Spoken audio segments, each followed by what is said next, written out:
कर जाई। अज रोज सपना में हमारा तू पड़लू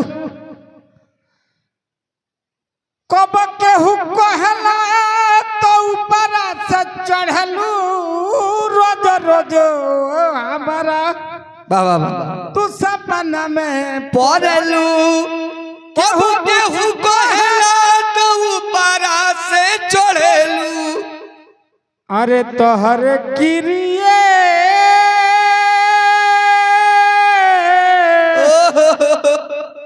तोहर किरिए अरे जिया हो। राजा कहियो माहुर खाके मर जाइब पियला छोड़ब तो कुछ कर जाइब। ए राजा कहियो माहुर खाके मर जाई पियल ना छोड़ब तो कुछ कर जाई।